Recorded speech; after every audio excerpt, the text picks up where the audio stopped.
नमस्कार दोस्तों, मैं आपकी स्टोरी टेलर हूँ डॉक्टर श्रद्धा शहाणे। हर हफ्ते सुनो एक कहानी श्रृंखला में आज आपको श्रीलाल शुक्ल द्वारा लिखित कहानी एक चोर की कहानी सुना रही हूँ। इस कहानी में लेखक ने यह चित्रण किया है कि किस प्रकार पेट की भूख किसी भी व्यक्ति को चोर बनने के लिए प्रवृत्त करती है। यदि आपको यह कहानी सुनने में अच्छी लगे तो ज़रूर किसी पास की लाइब्रेरी में जाकर किसी साहित्यिक कृति में पढ़ने का प्रयास कीजिएगा। और आपसे एक छोटा सा निवेदन है कि मेरे चैनल को सब्सक्राइब करें, कहानियों को अपने मित्रों को अधिक से अधिक शेयर करें और कहानी के अच्छे या बुरे लगने पर रिव्यूज़ कमेंट बॉक्स में ज़रूर डालें।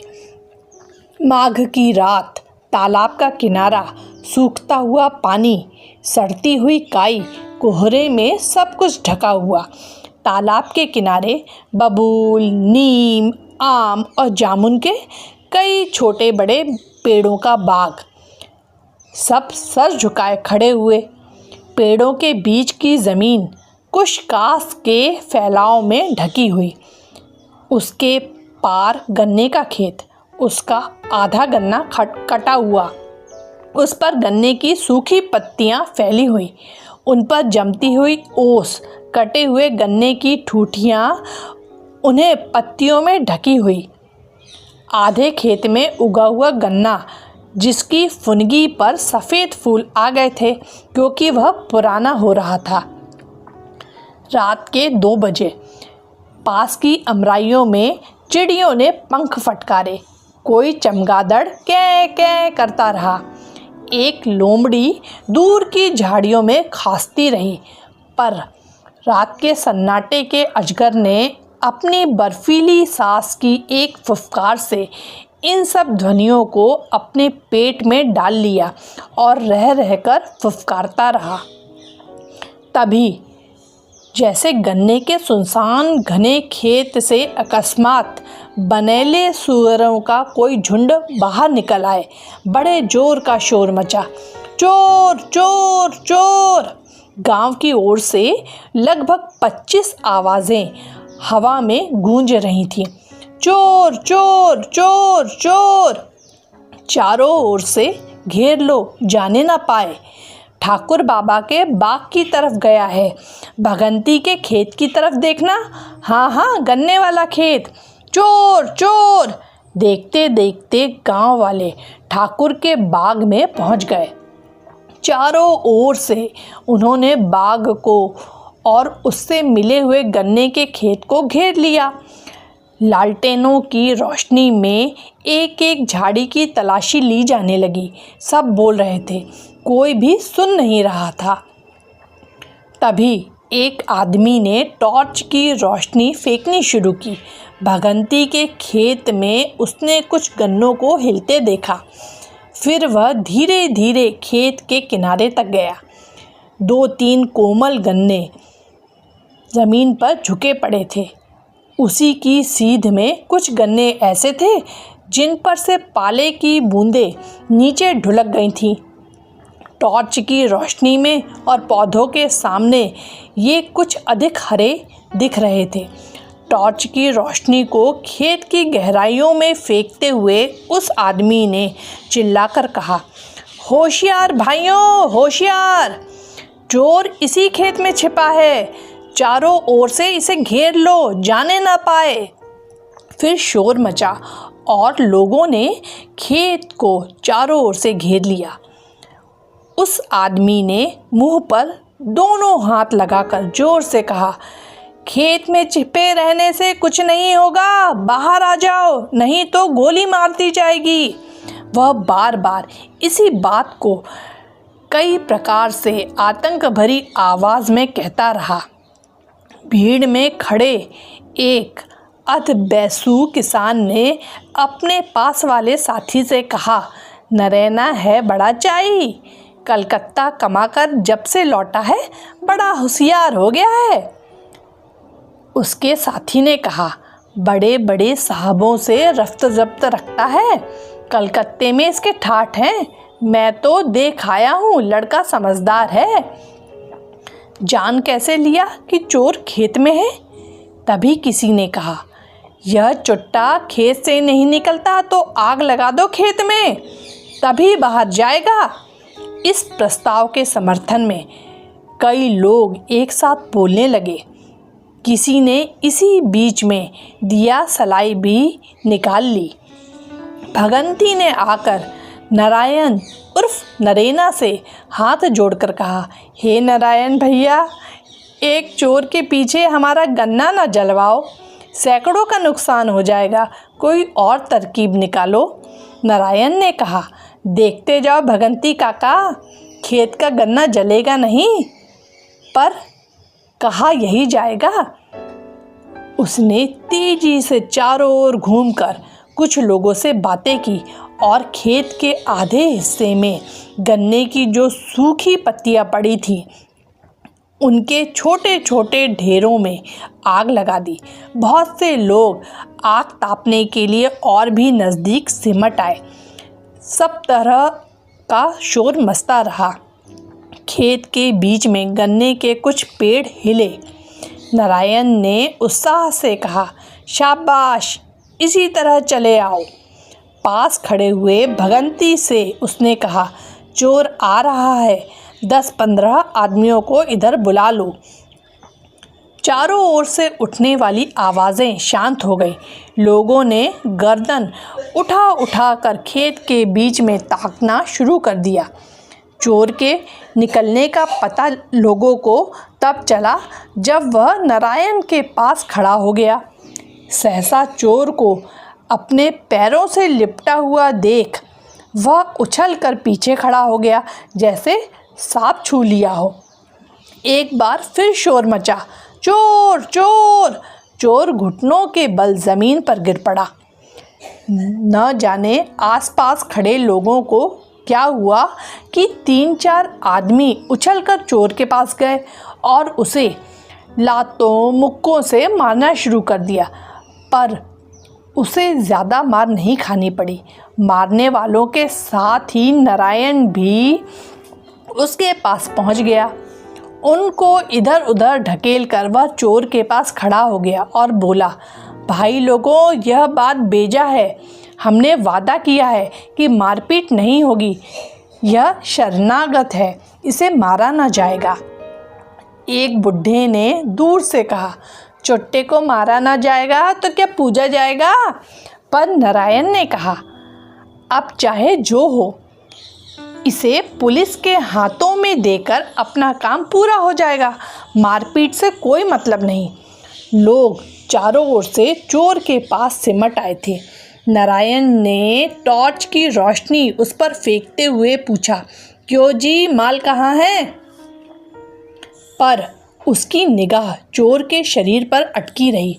चोर लगभग 5 फुट ऊंचा, दुबला पतला आदमी था। नंगे पैर, कमर से घुटनों तक एक मैला सा अंगोछा बांधे हुए, जिस्म पर एक पुरानी खाकी कमीज थी। कानों पर एक मटमैले कपड़े का टुकड़ा बंधा था। उम्र लगभग 50 साल होगी। दाढ़ी बढ़ रही थी, बाल सफ़ेद हो चले थे। जाड़े के मारे वह काँप रहा था और दांत बज रहे थे। उसका मुंह चौकोर सा था। आँखों के पास झुर्रियाँ पड़ी थी। दांत मजबूत थे। मुंह को वह कुछ इस प्रकार खोले हुए था कि लगता था कि मुस्कुरा रहा है। उसे कुछ जवाब न देते देख कुछ लोग उसे फिर मारने को बढ़े, पर नारायण ने उन्हें रोक लिया। उसने अपना सवाल दोहराया, माल कहाँ है? लगा कि उसके चेहरे की मुस्कान बढ़ गई है।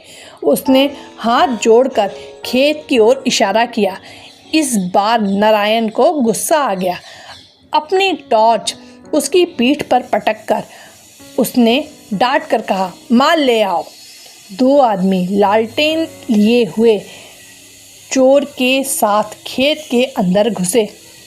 पाले और ईख की नुकीली पत्तियों की चोट पर बार बार वे चोर को गाली देते रहे। थोड़ी देर बाद जब वे बाहर आए तो चोर के हाथ में एक मटमैली पोटली थी। पोटली लाकर उसने नारायण के पैरों के पास रख दी। नारायण ने कहा, खोलो इसे, क्या क्या चुरा रखा है? उसने धीरे धीरे थके हाथों से पोटली खोली। उसमें एक पुरानी गीली धोती, लगभग 2 सेर चने और एक पीतल का लोटा था। भीड़ में एक आदमी ने सामने आकर चोर की पीठ पर लात मारी, कुछ गालियां दी और कहा, यह सब मेरा माल है। लोग चारों ओर से चोर के ऊपर झुक आए थे, पर नारायण के पैरों के पास चने, लोटे और धोती को लिए सर झुकाए बैठा था। सर्दी के मारे उसके दांत किटकिटा रहे थे और हाथ हिल रहे थे। नारायण ने कहा, इसे इसी धोती में बांध लो और थाने ले चलो। 2-3 लोगों ने चोर की कमर धोती से बांध ली और उसका दूसरा सिरा पकड़कर चलने को तैयार हो गए। चोर के खड़े होते ही किसी ने उसके मुंह पर तमाचा मारा और गालियां देते हुए कहा, अपना पता बता वरना जान ले ली जाएगी। चोर जमीन पर सर लटकाकर बैठ गया, कुछ नहीं बोला। तब नारायण ने कहा, क्यों उसके पीछे पड़े हो भाइयों? चोर भी आदमी ही है, इसे थाने लिए चलते हैं, वहाँ सब कुछ बता देगा। किसी ने पीछे से कहा, चोर चोर मौसेरे भाई। नारायण ने घूम कर कहा, क्यों जी, मैं भी चोर हूँ। यह किसकी शामत आई? 2-1 लोग हंसने लगे। बात आई गई हो गई। वे गांव के पास आ गए। तब रात के 4 बज रहे थे। चोर की कमर धोती से बांधकर उसका एक छोर पकड़कर दीना चौकीदार थाने चला। साथ में नारायण और गांव के 2 और आदमी भी चले। चारों में पहले वाला बुढ़ा किसान रास्ता काटने के लिए कहानियाँ सुनाता जा रहा था। तो युधिष्ठिर ने कहा कि बामन ने हमारे राज में सोने की थाली चुराई है, उसे क्या दंड दिया जाए?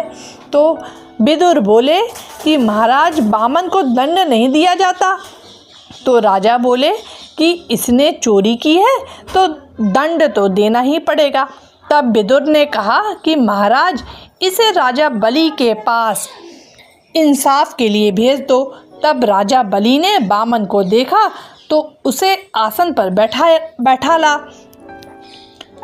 चौकीदार ने बात काट कर कहा, चोर को आसन पर बैठा ला? यह कैसे?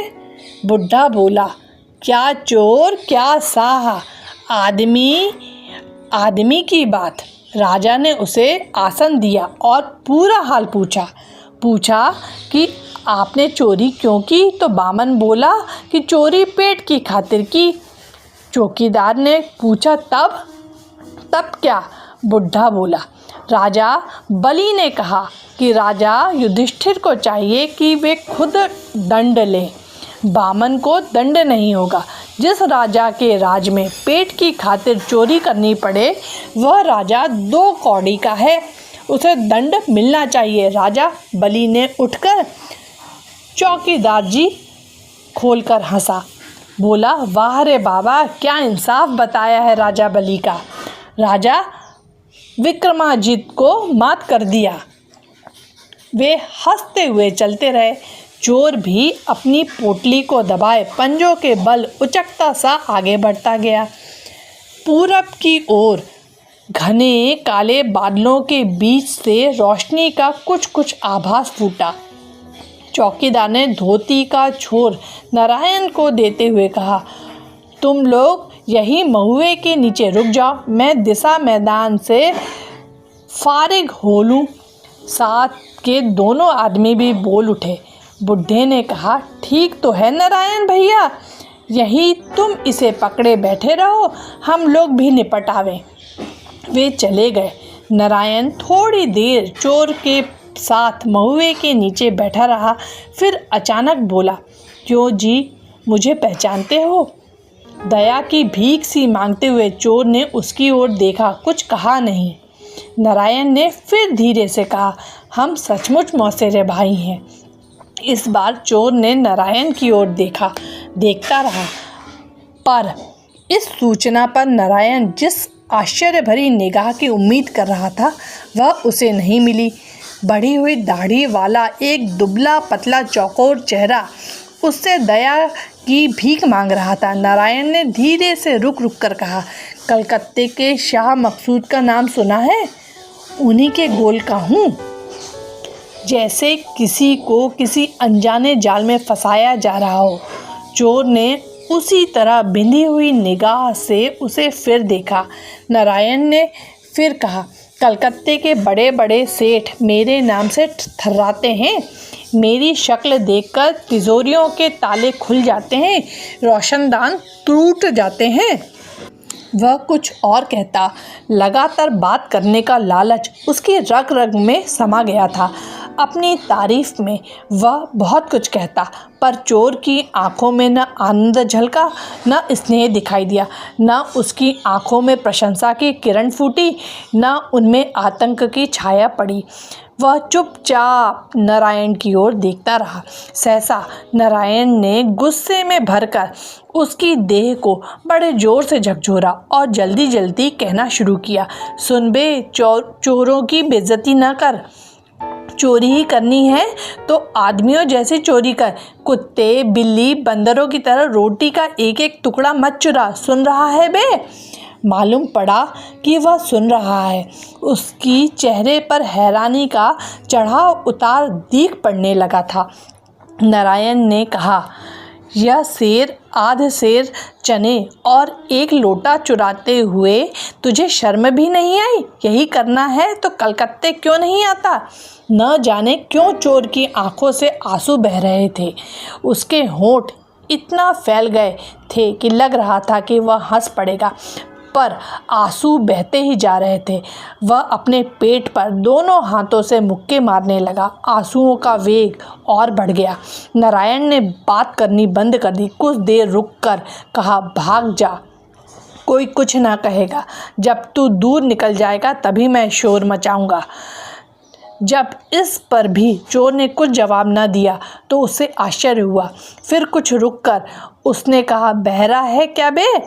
फिर भी चोर ने कुछ नहीं कहा। नारायण ने उसे बांधने वाली धोती का छोर उसकी ओर फेंका, उसे ढकेल कर दूर किया और हाथ से उसे भाग जाने का इशारा किया, पर चोर भागा नहीं। थका सा ज़मीन पर आधे मुंह पड़ा रहा। इतने में दूसरे लोग आते हुए दिखाई पड़े। नारायण ने गंभीरतापूर्वक उठकर चोर को जकड़ने वाली धोती पकड़ ली, उसे हिला डुला कर खड़ा कर दिया। एक एक करके वे सब लोग आ गए। सवेरा होते होते वे थाने पहुंच गए। थाना मुंशी ने देखते ही कहा, सवेरे सवेरे किसका मुंह देखा? पर मुंह देखते ही वह फिर बोला, अजब जानवर है, चेहरा तो देखो, लगता है हंस पड़ेगा। दिन के उजाले में सबने देखा कि उसका चेहरा सचमुच ऐसा ही है। छोटी छोटी सूजी हुई आँखें और बढ़ी हुई दाढ़ी के बावजूद चौकोर चेहरे में फैला हुआ मुंह लगता था हंसने ही वाला है। थाना मुंशी ने पूछा, क्या नाम है? चोर ने पहले की तरह हाथ जोड़ दिए। तब उसने उसके मुंह पर 2 तमाचे मारकर अपना सवाल दोहराया। चोर का मुंह कुछ और फैल गया। उसने 2-4 तमाचे फिर मारे। इस बार उसकी चीख से सब चौंक पड़े। मुंह कितना फैल सकता था, उतना फैलाकर चोर बड़े ज़ोर से रोया। लगा कोई सियार अकेले में चांद की ओर देखकर बड़े ज़ोर से चीख उठाए। मुंशी ने उदासीन भाव से पूछा, माल कहाँ है? नारायण ने चने, लोटे और धोती को दिखाकर कहा, यह है। न जाने क्यों सब थके थके से चुपचाप खड़े रहे। चोर अब सिसक रहा था। सहसा एक सिपाही ने अपनी कोठरी से निकलकर कहा, मुंशी जी, यह तो 5 बार का सजा याफ्ता है। इसके लिए ना जेल में जगह है, ना बाहर। घूम फिर कर फिर यहीं आ जाता है। मुंशी ने कहा, कुछ अधपगला सा है क्या? सिपाही ने मुंशी की सवाल का जवाब स्वीकार में सिर हिलाकर दिया। फिर पास आकर चोर की पीठ थपथपाते हुए कहा, क्यों गूंगे, फिर आ गए? कितने दिन के लिए जाओगे? 6 महीने की कि साल भर की? चोर सिसक रहा था, पर उसकी आंखों में भय, विस्मय और जड़ता के भाव समाप्त हो चले थे।